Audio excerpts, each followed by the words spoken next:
사도행전 1장 8절에는 법정 혹은 공적 용어인 증인이라는 단어가 나옵니다. 오직 성령이 너에게 임하시면 너희가 권능을 받고 예루살렘과 온 유대와 사마리아와 땅끝까지 이르러 내 증인이 되리라.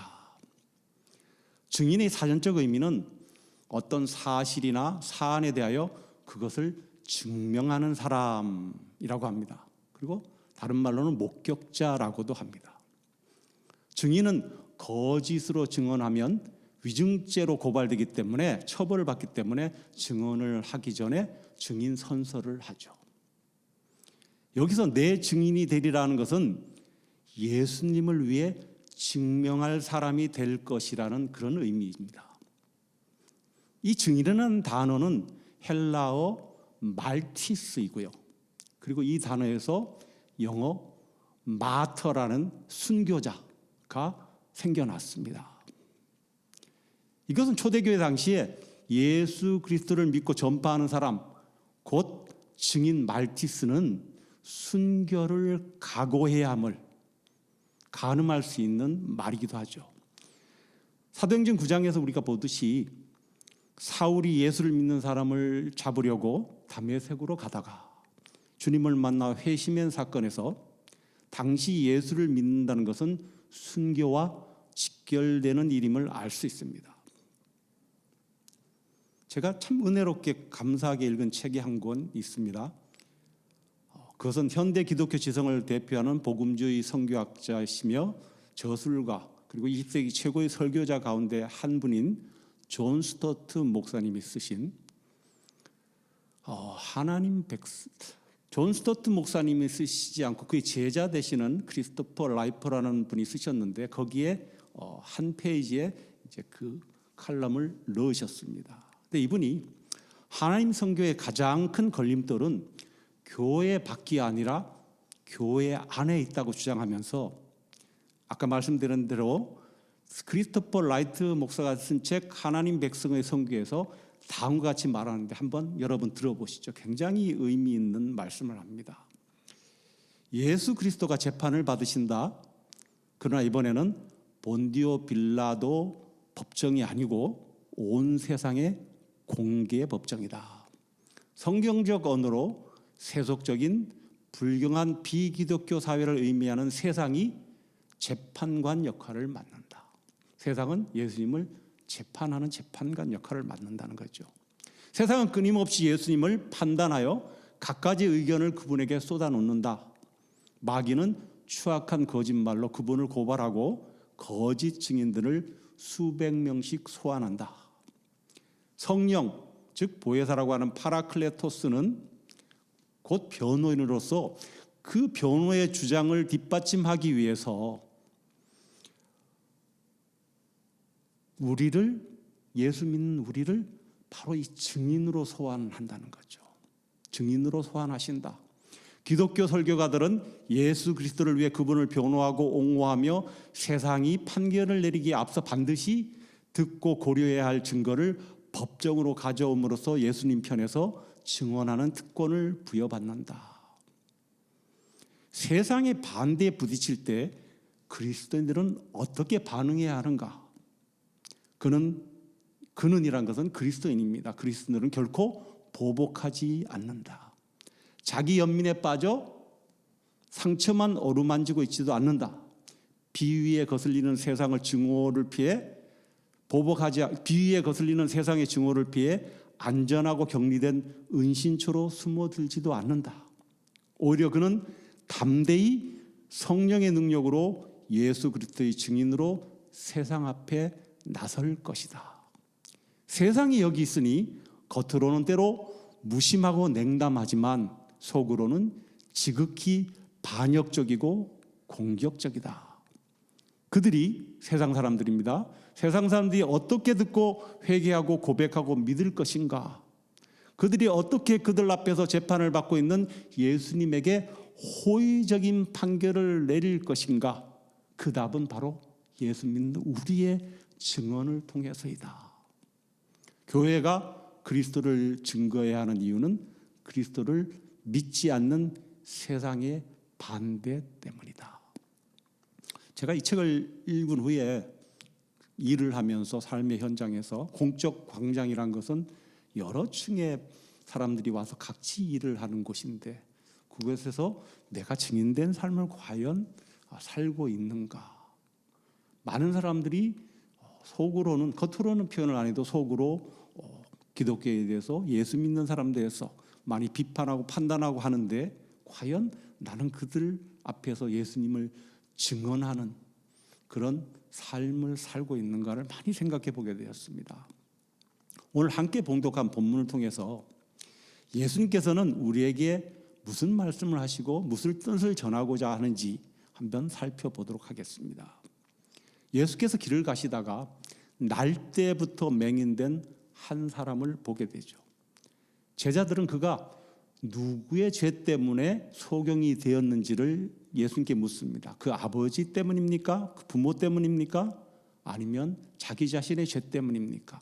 이 기준은 출애굽기 34장 7절에 유대인들이 어떤 기준을 갖고 있죠. 벌을 받는 기준으로 인식하고 있는 말씀, 인자를 천대까지 베풀며 악과 과실과 죄를 용서하리라. 그러나 벌을 면제하지는 아니하고 아버지의 악행을 자손 3, 4대까지 보응하리라. 이 말씀 때문에 그것을 근거로 삼고 어떻게 보면 다른 사람을 판단하는 것이죠.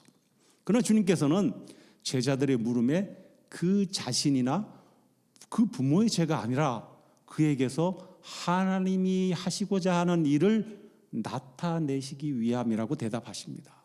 그리고 침을 땅에 뱉어서 진흙을 만들어 그의 눈에 바르시면서 실로암 못에 가서 씻으라고 하셨는데 그가 그대로 했더니 눈이 밝아졌다는 그런 내용입니다. 우리는 이 본문에서 좀 특이한 현상을 발견하게 됩니다. 주님께서는 보통 말씀 한마디로 사람들의 병을 고쳐주십니다. 근데 여기서는 어떤 특이한 행동으로 이 사람을 고친다는 사실에 우리는 주목해야 하는 것이죠. 마가복음에 두 가지 이와 유사한 기록들이 있습니다. 마가복음 7장 31절 이하에 갈릴리 지방에서 사람들이 예수님께 귀먹고 어눌한 자를 데리고 왔는데 예수님은 그 사람을 따로 데리고 가셔서 손가락을 그의 양귀에 놓고 침을 뱉어서 그의 혀에 손을 대고 기도하심으로 그 귀가 열리고 혀가 풀리게 해주셨습니다. 또 하나는 마가복음 8장 22절에 벳세다에서 소경의 눈에 침을 뱉으셔서 고쳐주신 사건입니다. 우리 예수님께서 아까 말씀드린 대로 말씀만으로 치유해 주시기도 하는데 왜 이런 경우에는 이런 특이한 방법을 사용하셨는지 그 이유를 정확하게 우리는 알 수 없습니다. 그러나 오늘 본문이 보여주는 것처럼 성경 내용의 문맥과 앞뒤 정황으로 예수님께서 왜 그런 방법을 쓰셨는지 가늠할 수 있는 것이죠. 분명한 것은 예수께서 그에게 눈에 침으로 배합한 진흙을 바른 후에 실로암 못으로 가서 씻으라고 말씀하셨다는 겁니다. 왜 예수님께서는 다른 곳에도 물이 많이 있는데 굳이 실로암 못에 가라고 하셨을까? 또 성경은 실로암 하면 뒤에 이렇게 해설이 나오는데 보냄을 받았다는, 헬라어로 보냄을 받았다는 뜻이라고 친절하게 알려주고 있습니다. 그렇다면 실로암 못은 어떤 곳일까요? 어디서 보냄을 받았기에 이름을 실로암이라고 부를까요? 자, 그러기에 앞서서 우리는 이 샘과 우물의 차이를 살펴볼 필요가 있습니다. 서울에서 생활하신 분들, 대도시 생활하신 분들은 잘 모를 수 있는데 시골에서 생활하는 사람들은 이 샘물과 우물을 아주 잘 알죠. 히브리어 헬라어 사전에는 샘은 물이 땅에서 절로 솟아나 모이는 곳, 그래서 샘물은 원래적으로 허드렛물로 쓰지 않고 빨래도 하지 않고 식수로만 보통 사용하죠. 반면에 우물은 사람이 땅을 깊이 파서 찾아낸 샘에서 솟아난 물들을 이렇게 가두어 두는 것, 모아두는 것입니다. 그래서 샘물은 바가지로 샘물을 떠서 사용하지만 우물물은 뭘로 하나요? 두레박으로 길러냅니다. 두레박 이렇게 해서. 우물과 샘의 헬라어를 살펴보면 우물이라는 헬라어는 프레아르입니다. 프레아르. 근데 이것은 뜻이 땅속의 어떤 구멍, 물을 모으거나 다른 목적으로도 하여튼 구멍이고요. 웅덩이 또는 무저객이라는 뜻도 있습니다. 즉 목마른 물은 프레아르에서 나오는 것입니다. 목마른 물, 갈증 나는데도 해소가 안 되는 물, 프레아르입니다. 물이 모이도록 판 웅덩이, 또한 여기저기 이것저것 모아서 하는 행동도 프레아르입니다. 그러나 이것은 반드시 갈증이 난다는 것, 목이 마른다는 것, 완전하지 못하다는 것을 의미합니다. 문득 떠오르는 성경이 있으시죠? 요한복음 4장에 기록된 수가성 우물이 바로 프레아르죠. 예수님께서는 수가성 우물가 여인에게 이 프레아르를 마시면 다시 목마를 것이라고 하시죠. 남편이 5 있었고 지금 남편도 내 남편이 아닌, 그래서 프레아르는 깊을수록 좋습니다. 왜냐하면 물을 많이 모아둬야 되기 때문입니다. 또한 프레아르 우물은 물이 나오다 말다 그칠 수도 있습니다. 왜냐하면 비가 오면 모여지다가 마르면 빈 웅덩이가 되기도 합니다.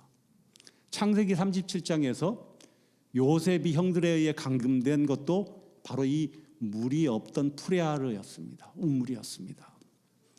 우리가 잘 아는 사해, 아라비아 반도 북서부에 있는 호수이죠.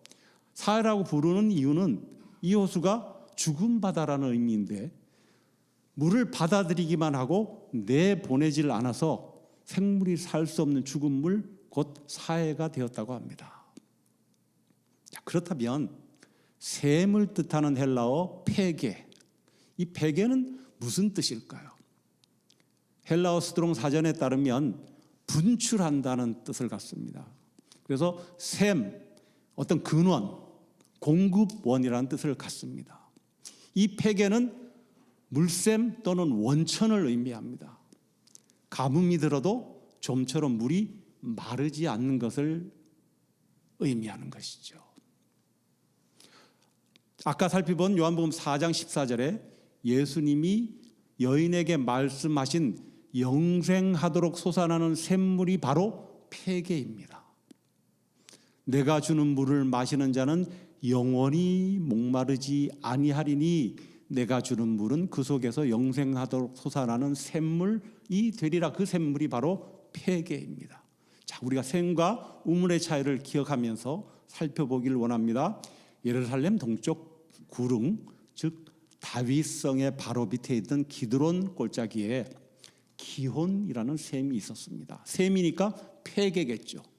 이 물은 사시사철 마르지 않고 늘 수량이 풍부한 샘이었습니다. 그래서 기온이 높고 강수량이 많지 않은 곳에 있었던 예루살렘 성, 그 성으로서는 이 기온샘이 어떤 수자원으로서 굉장히 중요한 수원지였습니다. 예루살렘 최초의 성이 바로 이 기온샘 바로 옆에 세워진 것도 그런 이유 때문이었습니다. 이곳에는 성소가 있었고, 그리고 다윗의 아들 솔로몬이 대관식이 이 기온섬에서 거행되었다고 열왕기상 1장 33절 이하에 기록하고 있습니다. 그런데 기원전 701년, 그러니까 지금으로부터 약 2900년 전에 이스라엘 남유다의 13대 왕 히스기야 왕은 이 기온샘물을 성 안으로, 성 밖에 있는 기온샘물 페게를 성 안으로 끌어들이는 공사를 하였습니다.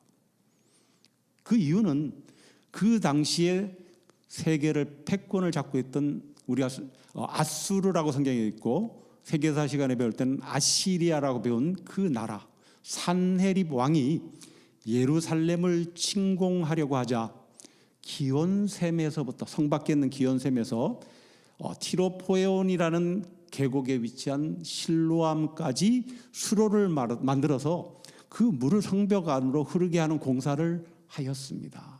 열왕기하 18장 17절 20절 17절 열왕기상 20장 20절에 기록되어 있는 내용입니다. 천연적으로 사시사철 물이 마르지 않은 기온샘. 당시 기온샘은 예루살렘의 유일한 수원지였는데 다윗성, 즉 예루살렘 성 밖에 있었기 때문에 적에게 성이 포위당했을 경우는 물이 없으면 항복할 수밖에 없는 것이죠. 항복하지 않으면 사람들이 다 죽게 되니까. 그래서 히스기야 왕은 영적이죠. 굉장히 영적인 왕이죠. 기온샘에서부터 수로를 파서 그 물을 예루살렘의 성 안으로 끌어들이는 공사를 하였고, 그 적에게도 그 물을 공급하지 못하도록 하기 위해서 기온샘은 돌로 뚜껑을 만들어서 덮어서 깜짝같이 숨겨버렸습니다. 이사야서 8장 6절에 나오는 얘기죠. 이 수로는 총 길이가 533m, 암석지대를 파서 만든 터널인데요. 기온섬의 위치는 해발 634m, 그리고 이 물이 예루살렘 안으로 들어올 때는 632m, 2m의 낙차가 있었습니다. 완만하게 물이 흘러나오면서 급커브를 돌면서 예루살렘 성 안으로 2m의 낙차를 유지해서 떨어지도록 한 것이죠. 수로의 높이는 보통 1.2m, 2m 정도, 넓이는 55cm에서 65cm 정도의 사각형, 그 당시에 콘크리트도 없었을 텐데 바위를 파서 길을 만든 것이죠. 수로를 만들었습니다. 역대하 32장 30절에서는 이 수도 공사를 언급하면서 이 히스기야가 또 기온의 윗샘물을 막아 그 아래로 쫓아 다윗성 서편으로 곧게 인도하였으니라고 기록하고 있습니다. 2900년 전에 어떤 중장비가 있는 것도 아니고 시멘트가 있었던 것도 아닌데 이런 공사를 했다는 것이 참 믿기지 않을 뿐이죠. 예수님께서 맹인에게 이런 역사적 배경이 있는 실로암 못에 가서 씻으라고 하신 말씀에서 우리에게 주시는 주님의 뜻을 깨닫게 되죠. 첫째, 신약 시대의 사도, 즉 보냄을 받는다, 실로암이란 말은 두 가지 의미로 사용되었습니다. 하나는 예수 그리스도의 12제자를 일컫는 단어였습니다. 그리고 또 하나는 예수 그리스도의 전달자, 어떤 대사로 파송된 개인을 일컫는 단어입니다. 선교학에서 선교사, 미셔너리를 보냄을 받은, 파송받은 사람으로 정의하죠. 보냄을 받았다는 의미, 이 의미를 가진 실로암 못은 성 밖의 기온샘 폐기에서부터 성 안으로 보냄을 받았습니다. 예수님께서는 맹인을 그 실로암 못에 보내신 것으로 자신이 하나님으로부터 이 땅에 보냄을 받은 그리스도, 즉 메시아이심을 깨닫지 못하는 사람들에게 이를 깨닫게 하시기 위하여 이 말씀을 하신 것이죠. 두 번째로, 기온샘에서 예루살렘 성 안으로 보내진 실로암 물이 성 안의 백성들을 구원했듯이 하나님께로부터 이 땅에 오신 예수 그리스도는 자신이 죄의 삭스로 죽을 수밖에 없는 우리를 구원하시기 위해 오신 생명수 실로암임을 말씀하십니다. 그래서 누가복음 19장 10절에 인자가 온 것은 잃어버린 자를 찾아 구원하려 함이니라 라고 말씀하시죠. 세 번째로, 실로암물은 기온샘에서 성 안으로 오는 우물물, 프레아르가 아닌 샘물 폐계입니다. 그런데 이 물은 마르지 않으니까 항상 흘러넘쳐서 농사와 자연 초목에 물을 공급하였습니다. 실로암이신 예수님으로부터 전해진 복음은 흘러가서 우리의 목마른 영혼과 세계 열방을 살리게 될 것을 말씀하시죠. 예수님의 말씀대로 순종하여 눈을 뜨게 된 맹인은 그 사실을 유대인들에게 전하죠. 그들이 물론 믿지 않았지만 말이죠. 마지막으로 우리를 보내신 이 일을 해야 합니다. 요한복음 9장 4절에 때가 아직 낮음에 나를 보내신 이 일을 우리가 하여야 하리라. 밤이 오리니 그때는 아무도 일할 수 없느니라. 하나님께서 보내신 우리의 삶의 현장에서 예수 그리스도의 증인된 삶을 살아내야 하는 것이죠. 그곳은 예수님을 알지 못하는 우리 동포와 세계 각지에서 온 사람들이 함께하는 존 스토트 목사님이 얘기한 공적 광장인 것입니다. 공적 광장. 그들은 예수 그리스도에 반역적이며 다분히 공격적입니다. 이곳에서 우리는 성령이 우리를 예수 그리스도의 증인으로 소환하실 때 우리의 삶으로 이를 증언해야 하는 것입니다. 우물은 물을 퍼내는 사람이 없을 때 오염된다고 하였습니다. 그러나 샘물은 항상 흘러넘쳐서 신선함을 유지합니다. 선교, 즉 전도는 복음을 받아들이는 사람, 전도 대상자도 살리지만 그 복음을 전하는 사람의 영혼도 살리게 됩니다. 우리는 복음을 누군가에게서 우리 부모님으로나 아니면 친구나 다른 사람으로부터 복음을 받았습니다. 이 복음을 나 혼자 간직하고 있으면 바로 프레아르가 됩니다. 우물이 되는 것입니다. 그래서 그것을 흘러넘치게 하지 않으면, 퍼내지 않으면 썩고 마는 것이죠.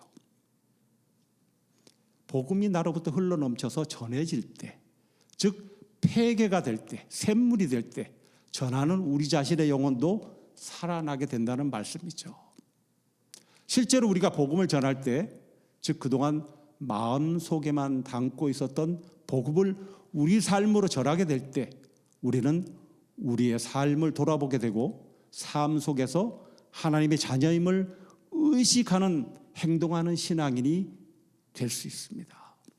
우리는 먼 곳에 가서 복음을 전하지 못합니다. 그러나 내가 처한 곳에서 선교사, 전도사가 될 수 있습니다. 말씀을 맺습니다.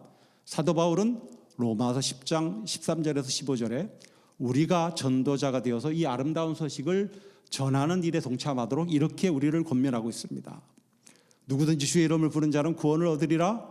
그런즉 저희가 믿지 않은 일을 어찌 부르리요? 듣지도 못한 일을 어찌 믿으리요? 전파하는 자가 없이 어찌 들으리요? 보내심을 받지 아니하였으면 어찌 전파하리요? 기록된 바 아름답도다 좋은 소식을 전하는 자들의 발이여함과 같으리라. 예수님께서는 승천하시기 전에 우리에게 이렇게 유언을 하시죠. 마태복음 28장 19절에 20절에 그러면 너희 가서 모든 민족을 제자로 삼아 아버지와 아들과 성령의 이름으로 세례를 베풀고 내가 너희에게 분부한 모든 것을 가르쳐 지키게라. 볼저다 내가 세상 끝날까지 너희와 항상 함께 있으리라 하시니라. 선교학에서는 선교를 고와 샌드라고 합니다. 즉 내가 직접 가거나 아니면 갈 수 있도록 보내는 것이라고 적어야 하죠.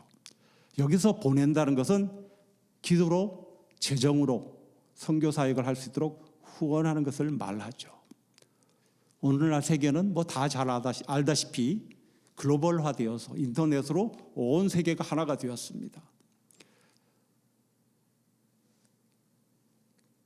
1888년에 이 나라의 선교사가 대한민국에 선교사를 파송했었습니다. 선교사가 한국에 왔었죠. 그런 캐나다가 이제는 어떻습니까? 우리가 선교해야 될 선교지로 변화하고 있습니다.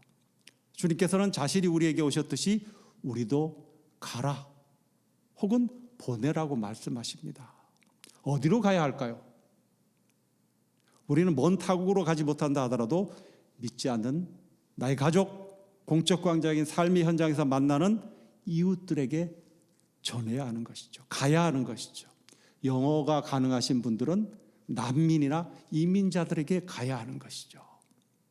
그러기 위해서는 먼저 실로암이신 예수님을 전할 사람을 위해 우리가 먼저 그 대상자를 기도해야 합니다. 내 힘만으로 할 수 없습니다. 성령의 도우심을 구해야 합니다. 그리고 성령이 주시는 권능, 헬라어로 듀나미스를 받아야 합니다. 사도행전 1장 8절을 다시 읽겠습니다. 오직 성령이 너에게 임하시면 너희가 권능을 받고 예루살렘과 온 유다와 사마리아와 땅끝까지 이르러 내 증인이 되리라. 여기서 권능이라는 헬라어 디나미스, 이 단어에서 두 가지 라틴어가 나왔는데 하나가 다이나마이트, 그리고 또 하나는 다이나믹이라는 단어입니다. 성령을 받으면 다이나마트 같은 영적 파워로 우리는 전도할 수 있고요. 때로는 다이나믹하게 역동적인 삶의 모습으로 전도할 수 있습니다. 그것은 예수 믿은 우리가 늘 침체되어 있고 예수를 믿었음에도 불구하고 믿지 않은 사람들과 차별 없이 늘 지쳐 있고 늘 걱정하고 근심한다면 그것은 성령을 받은 우리들의 모습이 아니라는 것입니다. 우리가 사는 공적 광장에서 저와 여러분이 보냄을 받은 자로 신뢰함 되시는 주님의 증인 되시기를 이 시간 간절히 소원합니다. 기도드리겠습니다.